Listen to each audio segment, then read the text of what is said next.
Olá, meus irmãos e minhas irmãs, tudo bem com vocês? Graça e paz a parte de Jesus. Mais uma lição da Escola Sabatina e hoje é a lição número 4, Os Olhos do Senhor, a Cosmovisão Bíblica. Louvado seja Deus. Se você não é inscrito no nosso canal, se inscreva, clica no sininho para receber novas notificações e compartilhe esse vídeo, tá bom? Dá um like para ajudar o nosso canal. E hoje com a Escola Sabatina aqui conosco está o nosso irmão, professor Daniel. E aí, Daniel, tudo bom? Olá. Vamos lá, então. Deus nos abençoe, que esteja conosco, iluminando nossas mentes e a mente de quem está ouvindo também. Amém. Nosso irmão Daniel está pela primeira vez aqui nesse formato, mas se você ver as lições bem antigas lá do nosso canal, as primeiras lições, quando era gravado aqui em casa, o Daniel já esteve conosco já, ao vivo aqui. Sim. Que benção, né? Irmão Daniel, vamos fazer uma oração? Você pode dirigir uma oração? Oremos então. Senhor, nosso amado Pai, que habita nos céus, diante da Tua presença nós estamos, Senhor, agradecidos pela bênção de estudarmos a Tua palavra, Senhor, e juntos meditarmos nas lições tão sagradas que o Senhor tem nos dado, Senhor, através da inspiração da Tua palavra, Amém. Também do Espírito de Profecia. Somos gratos a Ti, ó Senhor, por esse privilégio. Pedimos que o Senhor esteja nos dirigindo ao repassarmos essa lição, que seja uma bênção para quem está ouvindo também, e que muitas pessoas conheçam a verdade a respeito da educação, Senhor. Amém. A educação que tem a ver com a nossa redenção. Está tudo interligado, Senhor. Sabemos que a única coisa que levaremos daqui da terra é o caráter, Senhor. Guie-nos nessa lição, em nome de Jesus. Amém. Amém. Então vamos lá, sabendo um pouco do irmão Daniel, um jovem que aprendeu bastante coisa do Senhor, né? Louvado seja Deus. Vamos na lição então. Os olhos do Senhor, a cosmovisão bíblica. Diz aqui em Provérbios 15, verso 3, os olhos do Senhor estão em todo lugar, contemplando os maus e os bons. Olha que interessante, irmão Daniel, os irmãos que estão nos assistindo. Os olhos de Deus estão em todo lugar. Então, se a pessoa se esconder embaixo da terra, Deus vê. Se a pessoa subir aos céus, Deus vê. Se a pessoa se esconder numa rocha, Deus vê. Então, os olhos de Deus estão em todos os lugares. Isso é para a gente ficar bem alerta, né? Às vezes a gente se esconde das pessoas, faz coisa terrível, peca, se esconde, mas os olhos do Senhor vê tudo. Vai lá, irmão Daniel. Algum comentário? Pois é. Não só em Provérbios capítulo 15, versículo 3, né, mas existem muitos outros versos que dão essa mesma ênfase de Deus como estando olhando a todos nós, né, estando de olho sobre tudo que tanto os justos como os ímpios estão fazendo. Então, nada escapa aos olhos de Deus, nada está oculto para Ele. E em diversos textos da Bíblia nós encontramos esse mesmo ensinamento, né, essa mesma lição que eu creio que Deus colocou e deixou na sua palavra para que a gente refletisse sobre isso, né?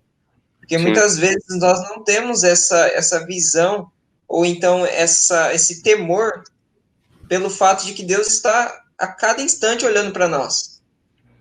E nós muitas vezes fazemos as coisas que não são do agrado de Deus e pensamos e deixamos de enxergar o fato de que Ele está olhando para nós, de que Ele enxerga tudo aquilo que a gente está fazendo.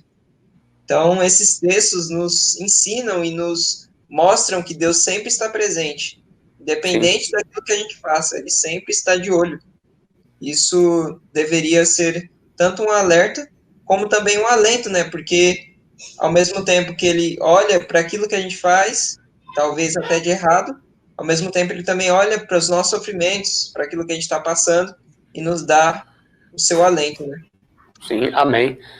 Louvado seja Deus. Que bom, né, que Deus está com os olhos em nós, né, que aí Ele sabe a nossa dificuldade, às vezes a gente pode até estar sofrendo algo que ninguém está sabendo, né, às vezes a gente está sofrendo e não expressamos isso, né, e ninguém está sabendo, a gente chora pelos cantos, ninguém sabe, mas Deus conhece, né, Deus conhece cada lágrima, sabe cada lágrima que cai dos nossos olhos, né, louvado seja Deus. É muito bom saber disso. Então vamos para o domingo, os olhos do Senhor, continuando nessa mesma temática. Eu vou ler Salmo 53:1. Lê para nós, irmão Daniel, Isaías 45:21. Você vai ler Isaías 45:21. Eu vou ler agora Salmo 53:1. Diz assim: diz o insensato no seu coração, não há Deus, corrompe-se e pratica iniquidade. Já não há quem faça o bem. Olha que interessante o texto. Então, o insensato diz no seu coração, não há Deus. Eles fazem o que quer e eles acham que Deus não vê, né? Então, vamos lá, irmão Daniel. Isaías 45:21. Diz assim: anunciai e apresentai as razões. Tomai conselho todos juntos. Quem mostrou isso desde a antiguidade? Quem de há muito o anunciou? Porventura não sou eu, o Senhor? Pois não há outro Deus senão eu. Deus justo e salvador não há além de mim. Outros trechos, que a gente já leu o Provérbios 5:15, verso 3, que é da introdução da lição. João 3, verso 16, que é um texto bem conhecido, porque Deus amou o mundo de tal maneira. E Lucas, capítulo 1, verso 26 a 35, nós não vamos ler, mas fala mais ou menos isso que a gente está estudando, né? Então vamos comentar os olhos do Senhor, Daniel. Porque a gente entende esse texto aí, continuando lá na introdução, na mesma coisa da introdução. Pois é, né? Eu achei muito interessante quando na lição é falado a respeito da teoria, né? Que é apresentada sobre a evolução, né? Quando fala aqui que um professor da Universidade de Oxford apresentou a teoria de que nós, o mundo e tudo que nos rodeia, nada disso é real. Em vez disso, somos criações digitais de uma raça de alienígenas com computadores superpoderosos. Então, o mundo, ele coloca essas ideias, né, como sendo a realidade das coisas. E aqui continua, né? Existem duas possíveis respostas muito amplas, mesmo que apenas uma seja racional. A primeira é que o universo e tudo que nele há, incluindo nós, simplesmente existe. Nada o criou, nada o formou. Ele apenas está aí. É simplesmente um fato inexplicável. Não há Deus, não há deuses, não há nada divino. A realidade é puramente material, puramente natural. Como foi dito há 2.500 anos, essa não é uma ideia nova. Existem apenas átomos e o vazio. Essa é a maneira que o mundo enxerga, né? Só que o autor, novamente, ele coloca a outra visão. A outra visão é que um ser ou seres divinos criou o universo. Isso parece mais lógico, racional e sensato do que a ideia do que o universo apenas existe, sem nenhuma explicação para ele. Essa posição abrange o mundo natural, o mundo dos átomos e do vazio, mas não está limitada a ele. Ela aponta para uma realidade muito mais ampla, profunda e multifacetada do que a visão ateísta, materialista tão frequente hoje. E a lição, ela aborda a questão da cosmovisão, né? Das cosmovisões. E nessa parte de domingo, ela fala um pouco a respeito disso, mostrando as cosmovisões, né? E como que essas cosmovisões, elas se relacionam quando a gente está falando da educação cristã. Como que é importante que, como não só alunos, mas muitas vezes até professores de jovens, precisamos apresentar a verdade a respeito disso, a respeito da criação, de como foi formado o mundo, e mostrando a cosmovisão. Qual cosmovisão? A cosmovisão bíblica, que é a cosmovisão verdadeira a respeito daquilo que ocorreu no nosso mundo, né? Porque as escolas, elas estão apresentando o que hoje em dia, né? A teoria da evolução, colocando como se essa teoria fosse a verdadeira. Mas nós precisamos apresentar a verdade como ela é na palavra de Deus, né? Para isso, vai totalmente contrário a que o mundo ele prega, principalmente nas escolas, onde talvez nossos jovens estão aprendendo, né, estudando em escolas que ensinam esse tipo de ensinamento, que não é o verdadeiro e o correto, né, de acordo com a palavra de Deus. Sim, mas você vê que a teoria da evolução é interessante, que é teoria, mas eles colocam como uma coisa certa, né? É interessante que a teoria da evolução prega que tudo veio do nada, né? É assim que dizem. Mas como que tudo veio do nada? Aí eles dizem, não, foi uma célula, um átomo caiu aqui e tal, mas ok, mas quem fez esse átomo? Ah, mas foi uma explosão, mas ok, mas se explodiu alguma coisa porque tinha algo lá. Você vê que tudo vai pular pela fé, não tem como. Vai ter que pular até o ateísmo, eles vão ter que crer numa fé, em algo que eles vão ter que crer, mas não tem como provar. Porque houve uma explosão, quem explodiu? Mas explodiu o quê? Tinha alguma coisa para explodir, não explode o nada do nada. Justamente. Então, só que é bem vazio a teoria da evolução, que eles pregam que a gente nasce, cria e morre. Acabou. Vamos supor que eles sejam uma suposição que a evolução está certa, não existe Deus. Um crente e um ateu morrem. Então, na teoria do ateísmo, os dois vão para onde? Para a sepultura e o nada, nada. Só que vamos supor se os cristãos tiver certo. Vamos supor. Se o ateu tiver certo, os dois o cristão não perdeu nada, morreu, os dois. Agora, se o cristão tiver certo, bom, o cristão vai recitar, como diz aqui, que Deus é o Criador, morreu para nos salvar, João 3,16. O cristão vai levantar naquele grande dia para morar nas mansões celestiais com Jesus, e o ateu não. Então, irmãos, é mais sadio, mais coerente crer que Deus nos criou e Ele é nosso Salvador. É mais sadio, é mais coerente. Não é não, Daniel? O que você acha? Justamente.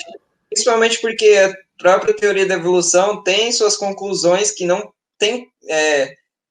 são provadas cientificamente, né? Porque a ciência, ela se baseia em fatos. Então, tudo tem que ser experimentado.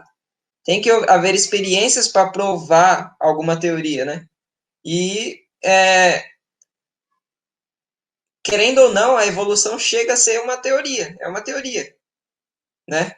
Então, realmente, a palavra de Deus, ela é a que nos traz esperança, né?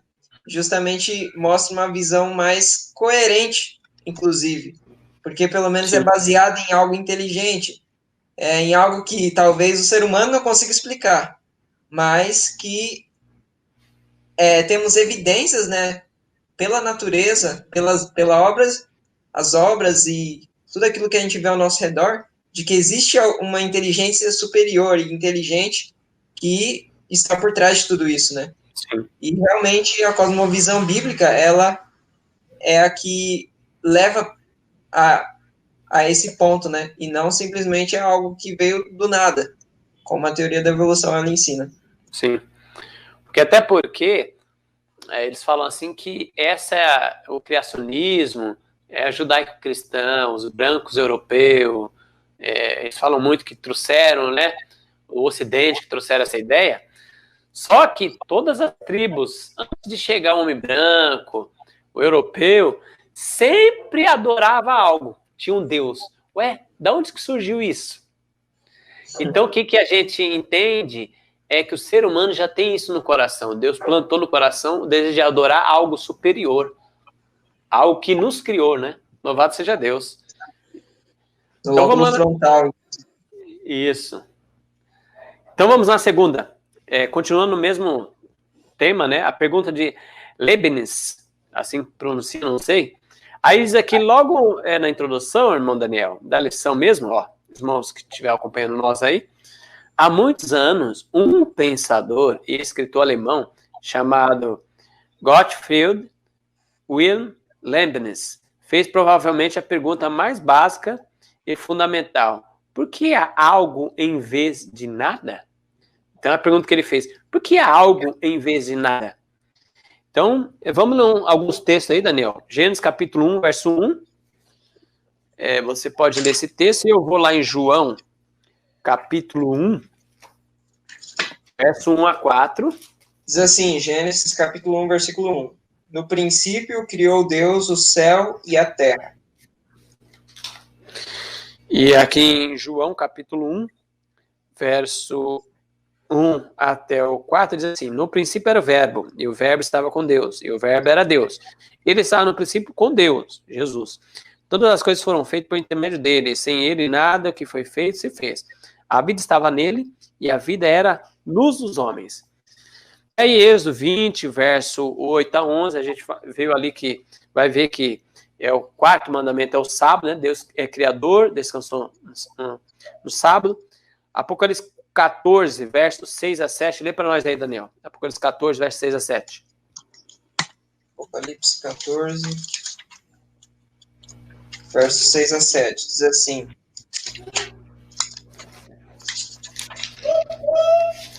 e vi outro anjo voando pelo meio do céu, e tinha um evangelho eterno para proclamar aos que habitam sobre a terra, e a toda nação, e tribo, e língua, e povo. Olha lá. E Jó, capítulo 12, verso 7 até o 10, diz assim, ó. Mas pergunta agora às alimarias, a cada uma delas tu ensinarás, e as aves do céu, e ela te farão saber. Fala com a terra, e ela te instruirá. Até os peixes do mar te contarão. Qual entre todos esses não sabe que a mão do Senhor fez isso? Na sua mão está a alma de todo ser vivente e o espírito de todo gênero humano. Então, irmão Daniel, vamos responder essa pergunta desse senhor aqui, Leibniz. Por que há algo em vez do nada? Vamos lá. Nesses textos, né, é nos apresentado a maneira clara com que a Bíblia ela expressa a ideia de que existe um Deus que criou os céus, a terra, o mar e tudo que neles há, né? Inclusive, isso está expresso tanto na primeira mensagem angélica, né? Fala do Evangelho eterno aos que habitam sobre a terra. E também fala a respeito do Deus que criou os céus e a terra. E vemos em outros textos que expressam esse mesmo pensamento. Isso é marcante na palavra de Deus, o fato de que ela é direta, né? É a forma judaica de se expressar, né? Ela sempre aborda a Bíblia no aspecto de ação. Criou Deus, ou seja, um verbo de ação. Deus, ele criou. Então, a resposta para essa pergunta é basicamente o que a palavra de Deus, ela fala, né? Criou Deus. Então, Deus, ele é o criador dos céus e da terra. E aqui fala o que ele criou, né? É expressado que ele criou os céus, a terra, o mar e tudo o que neles há. Isso é o mesmo que o mundo inteiro. Ele criou. É assim que a Bíblia expressa. E é assim que a gente responde essa pergunta, né? E o texto que a gente leu em João capítulo 1, né? De 1 a 4, fala que esse Criador também é Cristo que estava lá com o Pai. Interessante, né? Quando ele fala assim, façamos um homem à nossa imagem e semelhança, então, pelo menos Jesus e o Pai estavam lá, né? Glórias a Deus. E aí vê que esse Jesus, que é o Criador, ele também veio em forma humana e morreu por nós. Olha que bênção, irmão. Então, pensa um Deus todo-poderoso, Criador, veio em forma humana, um como nós, sofreu e foi zombado pelas suas criaturas, rejeitado, morreu por nós para nos salvar. Olha que bênção. Justamente, né? Sempre agindo totalmente o contrário da maneira como o mundo ele atua, né? Ele sempre atuou com o propósito de se doar pelo próximo, de se doar por alguém, né? Esse foi o princípio da vida de Cristo, o princípio do governo de Deus é esse, né? É o amor abnegado, o amor que se entrega, que se sacrifica, né? Então, Cristo, ele agiu baseado nesse princípio. E nos comentários da lição, os comentários de Ellen White a respeito da lição, eu gostei muito da primeira parte, falando um pouco sobre essa questão de como a Bíblia, ela expressa a criação, como que nós podemos enxergar essa visão que a Bíblia nos fala. Diz assim: somente na palavra de Deus encontramos um autêntico relato da criação, Só nessa palavra podemos encontrar a história de nossa raça liberta de preconceito e orgulhos humanos. Nela mantemos santa comunhão com os patriarcas e profetas, e ouvimos a voz do Eterno ao falar aos homens. Nela deparamos com a majestade do céu, a humilhar-se para se tornar nosso substituto e segurança, para lutar sem ajuda, com os poderes das trevas e ganhar a vitória em nosso favor. Uma reverente contemplação de tais temas que não falham em abrandar, purificar e enobrecer o coração. Ao mesmo tempo, inspiram a mente com nova força e vigor. Então, esse texto está em Minha Consagração Hoje, meditação matinal, de 1953, 1989, página 107. Então, esses textos inspiram as nossas mentes, né, a respeito desses maravilhosos relatos que são registrados na Palavra de Deus, que nos inspiram, né, e nos mostram a autenticidade daquilo que está relatado ali, né, a respeito do mundo. Sim, é interessante. E é interessante que nós somos feitos à imagem e semelhança de Deus, né? Então, que maravilha, né? Então, nós não somos feitura assim do acaso, que veio do macaco ou de outro animal. Nós somos feituras de Deus, né? A imagem e semelhança de Deus, Criador. Glória a Deus. E é bem interessante que em Êxodo 20, verso 8 a 11, fala bem claro que em 6 dias foi feito todo o planeta, o universo, e no 7º dia, o que aconteceu? Deus descansou. Então, a gente tem que entender que foi em 6 dias literais que foi feito esse mundo. 6 dias literais. Muito cuidado, porque alguns cristãos gostam de assim, vamos dar uma ajeitadinha para ficar não tão feio com a evolução e também não tão feio com o criacionismo. Então, vamos dizer que um dia equivale a 1000 anos, Daniel. Então, foi 6.000 anos. Foi 6.000 anos, cada dia um ano. Não, foi 6 dias literais e descansou no 7º dia, que é o sábado do Senhor. Não pode fugir nisso.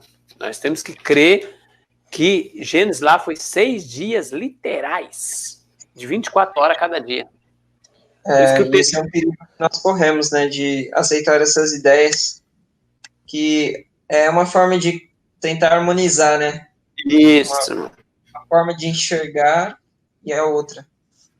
Sim. Porque o mundo, ele fala, né, de anos e anos. E aí querem harmonizar, né? Então pegam um relato bíblico e colocam nessa visão, né? Terça-feira, irmão. Vamos lá na terça-feira, então. A cosmovisão bíblica. Lê para nós aí, Daniel, Efésios 6, verso 2, e eu vou ler Romanos 5, verso 8. Efésios 6, verso 2.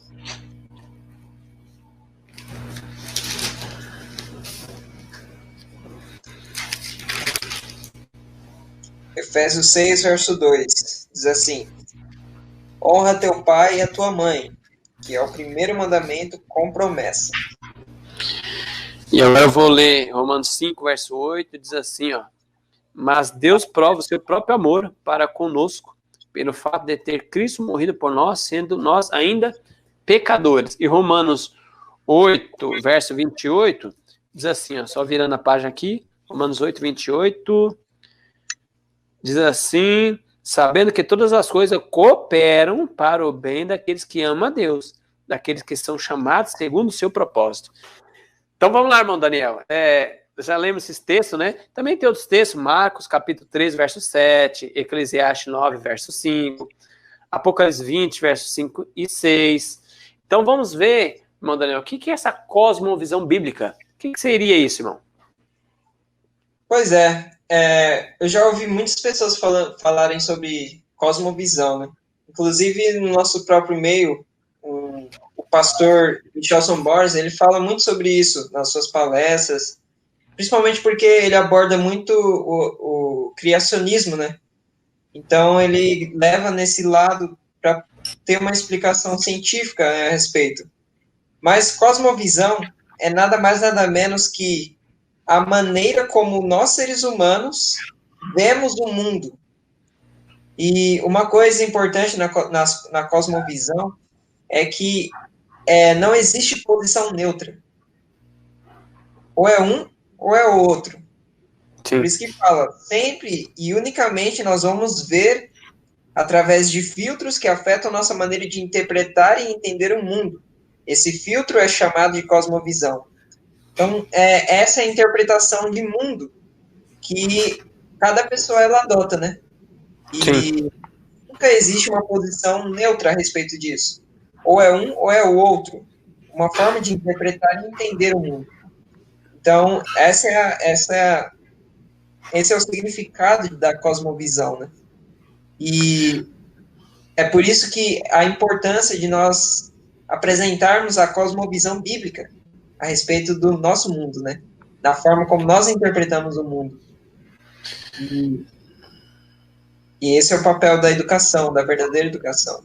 Sim, e nós, adventistas, nós cremos ali no plano do grande conflito, né?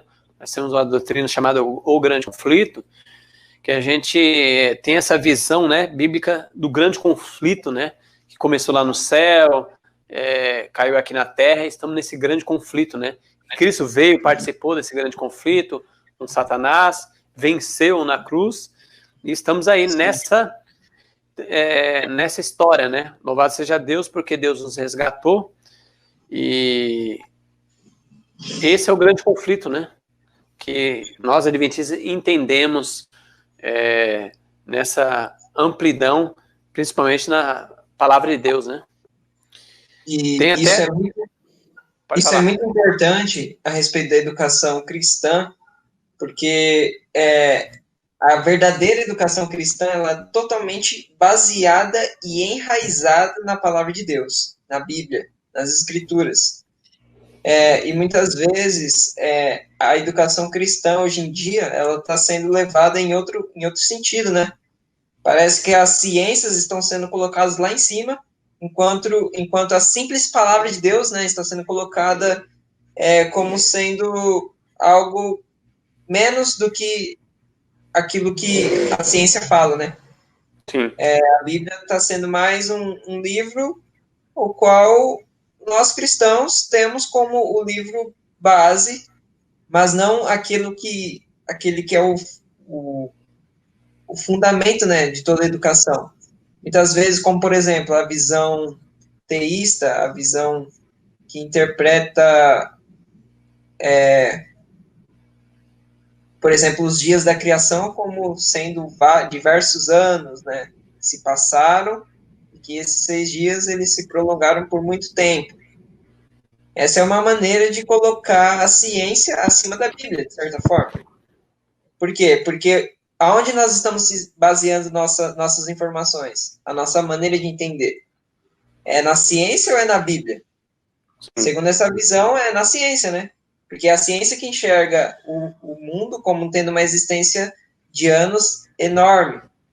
Enquanto nós vemos na palavra de Deus que não é assim. Nós vemos que foi 6 dias, em que foram criadas todas as coisas. Então, qual é a nossa base? Aonde nós estamos enraizando o ensino, nosso ensino nas nossas escolas cristãs? Ou na educação que nós estamos transmitindo? Qual é a cosmovisão? Será que a gente está enraizado na palavra de Deus? Então, isso é muito importante que seja colocado tanto aos pais quanto aos professores a importância de colocar a Bíblia como sendo a base de todo ensino. Sim. Essa é a educação cristã. Então a gente entra numa bifurcação aí agora, né, meu irmão Daniel? Porque as escolas que é vinculada com o governo, que tem o MEC como selo, tem que explicar que nós viemos de uma evolução, porque isso aí está na cartilha do mundo, né? O cristianismo, o criacionismo não entra assim, eles falam até, não, o Estado é laico, mas quando vai falar de ciência que não é comprovado, como você falou aí da teoria, né, da evolução, não, isso aí é fundamentado, Não pode falar do criacionismo, não. E as escolas que estão ligadas ao MEC têm que ensinar que você pode até ensinar o criacionismo aí por baixo, ali, mas tem que ensinar que o homem veio do nada, né? Isso, e aí, como é que você falou? Isso que você falou é bem interessante, né? Porque existem as escolas que ensinam somente a visão evolucionista, né? Como o MECPED, mas, por exemplo, numa escola cristã, como que seria isso, né? Numa escola cristã, o que eles fazem? Eles falam tanto da teoria da evolução quanto da teoria do criacionismo. Sim. Ou da criação, como está na Bíblia, né? E aí falam, não, estamos apresentando as duas visões, então cada um vai ter a oportunidade de escolher qual é a visão que ele acha correta. Isso é algo que a gente pode até considerar como sendo bom, né? Só que a verdade, ela é uma só, e a gente precisa falar a verdade, e não misturar a verdade com o erro, né? Muitas vezes a gente pensa, não, vamos apresentar os dois e a pessoa vai ver qual que é a melhor, qual que é a que mais se encaixa, né? E justamente é feito isso nas escolas cristãs para quê? Para seguir o MEC, seguir aquilo a cartilha que está sendo dada ali, né? Para não deixar de seguir, mas ao mesmo tempo apresentar a visão como é no cristianismo, né? A nossa visão bíblica. Sim. Isso é um perigo, né?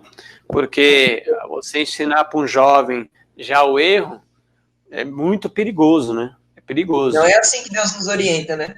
Sim. Deus fala para que a gente apresente a verdade, somente a verdade. Sim.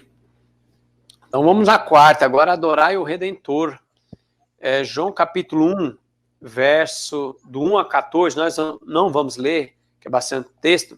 Quem era Jesus, o que ele fez por nós? Nós já lemos os primeiros textos, verso 1 a 4, que Jesus era o Criador, era o Verbo, né? Estava no princípio com Deus. E agora, quem era Jesus e que ele fez por nós? Baseado em capítulo 1 de João, Daniel. Pois é, esses versos são versos tão preciosos para nós, né? Porque fala que o Verbo estava com Deus e o Verbo era Deus. Sim. Só que continua falando, e esse Verbo se fez carne de nós.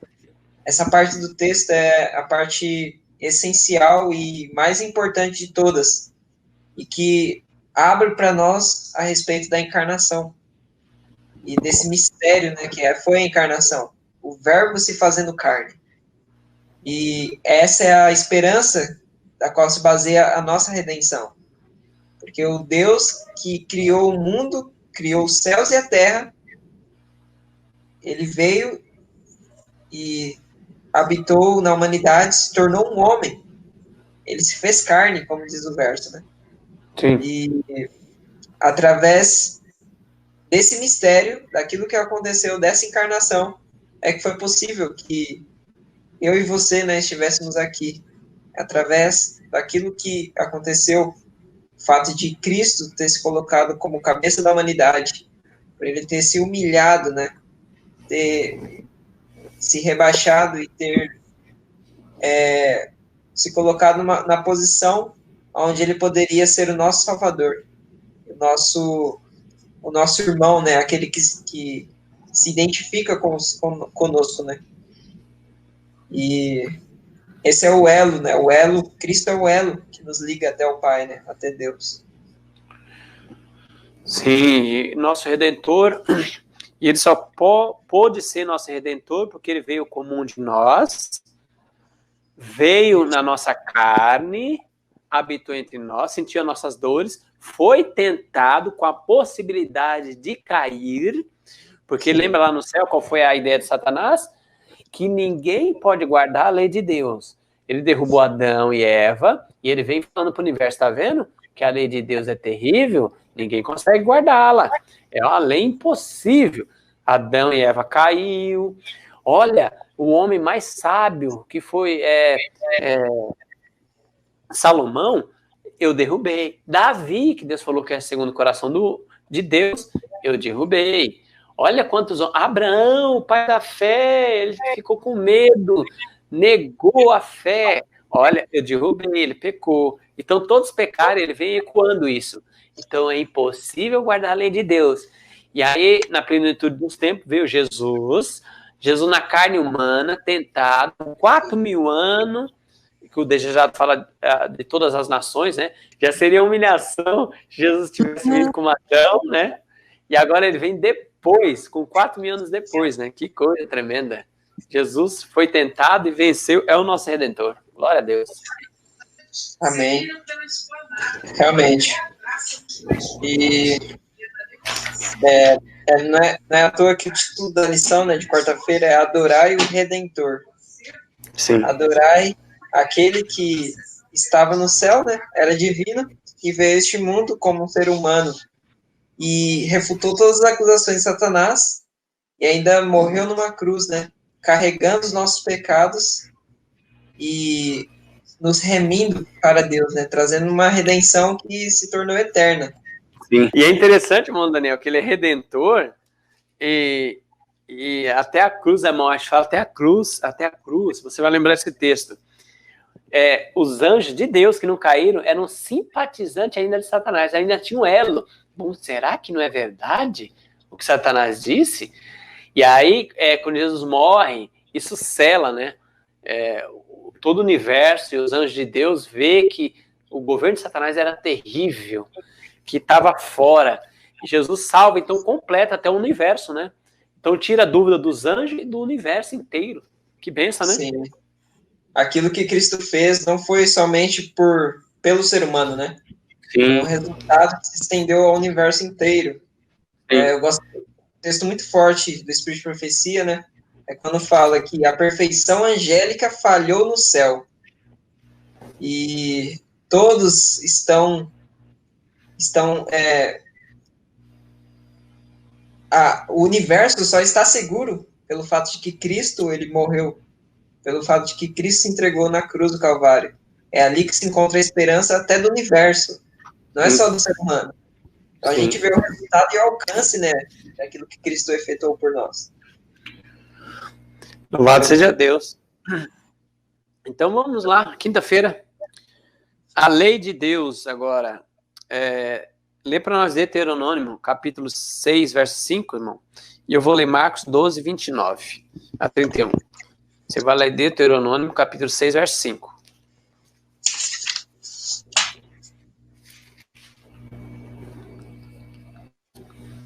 Deuteronômio 6, verso 5. Diz assim: Amarás, pois, ao Senhor teu Deus de todo o teu coração, de toda a tua alma e de todas as tuas forças.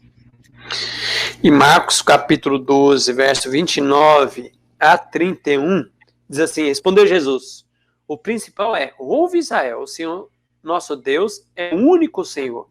Amarás, pois, o Senhor teu Deus de todo o teu coração, de toda a tua alma, e de todo o teu entendimento, e de toda a tua força. O segundo amarás o teu próximo a ti mesmo. Não há outro mandamento mais do que este. E no Apocalipse 14, 12, diz assim: aqui está a paciência dos santos, os que guardam os mandamentos de Deus e têm a fé de Jesus. Então vamos comentar isso aí, irmão Daniel. A lei de Deus, e até fazer uma pergunta aqui na pergunta 5, o que esses textos ensinam sobre a conduta moral? O que esses textos ensinam sobre a conduta moral? Pois primeiro, o texto que eu havia lido, né, em Deuteronômio 6, que diz: Amarás, pois, ao Senhor teu Deus de todo o teu coração, de toda a tua alma e de todas as tuas forças. Então, aqui fala do princípio da lei, né? E o princípio da lei é o quê? É o amor. Sim. Então, por mais que exista os 10 mandamentos, né, que mostram uma conduta moral bem especificada, e digamos que o Espírito de Profecia fala, né, como sendo a lei de Deus trazida ao ser humano, né, trazida numa linguagem humana. Adaptada, né? Justamente, a lei do céu é a lei o quê? A lei do amor. Os anjos mesmo não tinham entendimento de que existia uma lei no céu. Eles viviam a lei naturalmente. Assim, eles iam para fazer a vontade de Deus. Para eles aquilo era normal, natural. Agora, para nós seres humanos, foi importante especificar e adaptar para a nossa condição, né? Nossa condição de transgressão da lei de Deus, né? De estarmos em um mundo de pecado. Então, ela foi adaptada para nos revelar e para nos mostrar de maneira clara qual era a vontade de Deus a respeito da conduta moral. Sim. Mas, se nós formos levar para o seu princípio mais amplo, é o quê? É o amor. Porque nós podemos obedecer à lei de uma forma muito especificada, assim como os fariseus. Eles procuravam guardar a lei assim, à risca, a letra da lei. Mas o espírito da lei eles não viviam, que era o quê? Justamente esse princípio, que é o princípio do governo do céu. Nós precisamos ter em mente isso, né? De que não é só a letra da lei, mas o espírito da lei. O espírito da lei é o que realmente torna o obedecer à lei de Deus de maneira clara, como está revelado, só tem valor quando a gente vive o princípio da lei. Que é o amor que rege desde lá de Gênesis até o Apocalipse. Porque alguns pegam e dizem assim, no Antigo Testamento era salvo pela lei. Agora nós somos salvos pela graça. Irmão, sempre houve a lei, sempre houve o amor, sempre houve o evangelho. Foi dado lá em Gênesis, quando Deus falou assim que o cordeiro, né? O cordeiro ia redimi-los, Adão e Eva. E aí, quando deu aquelas peles de cordeiro, Deus já explicou o plano da salvação. Que um outro ia morrer por você, né? Bem interessante isso aí, porque senão a gente acaba... não, agora é só graça, e as pessoas acham que a lei foi abolida, e não tem mais lei, e vão fazer o que quer. Isso é anarquia, isso é o que o inimigo falou lá no céu. Para que lei? E aí só quando Satanás falou, não, para que lei, que os anjos perceberam, mas tem lei? Porque era natural, né? Por isso que a palavra de Deus fala que nos últimos dias a lei de Deus será colocada no nosso coração.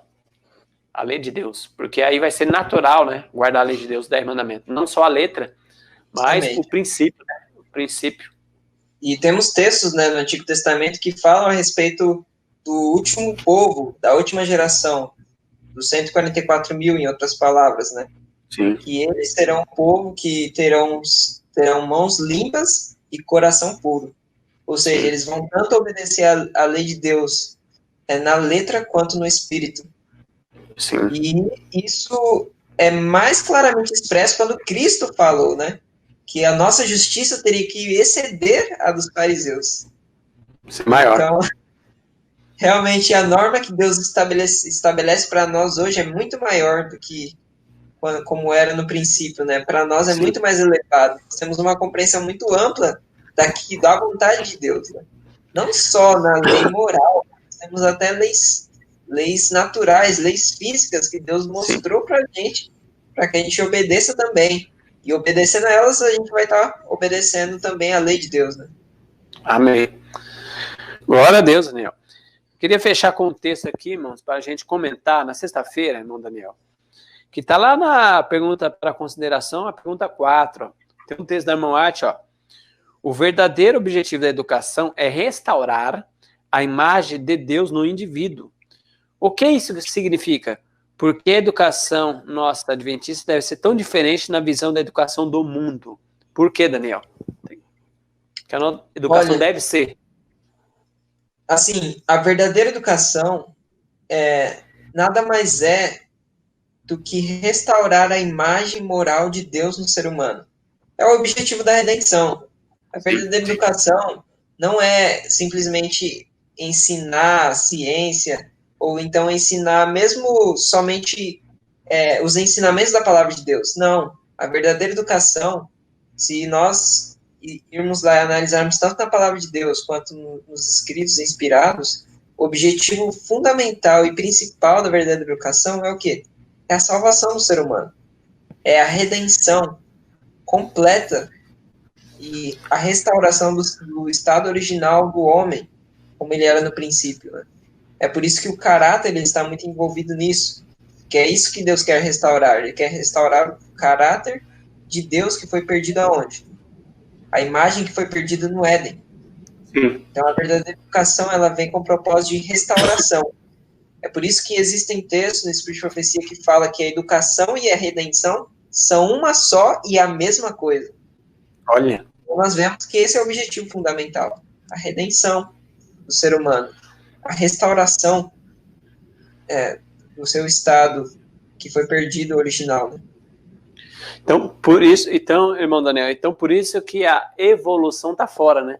Porque a evolução, a gente parte do menor, do ser inferior, e vai evoluindo. Então, a cosmovisão bíblica é ao contrário. A gente saiu perfeito, nós estamos degradando, né? Descendo a ladeira. Então, o que Deus faz com a educação e a redenção? Fazer com que a gente volte ao Éden, né? É isso mesmo? Exatamente. E Cristo, ele é o que nos... Digamos que ele é aquele que deu os primeiros passos para que isso ocorresse da forma plena, né? Como Deus deseja, né? Para que realmente ocorra aquilo que vai ser como Deus deseja revelar para o universo, né? Através do grande conflito.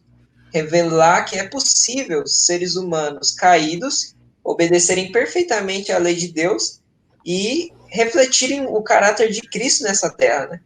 Não Amém. só uma pessoa, né? Mas várias pessoas que estarão Sim. unidas e seguindo nesse caminho e refletindo perfeitamente o caráter de Cristo. Amém.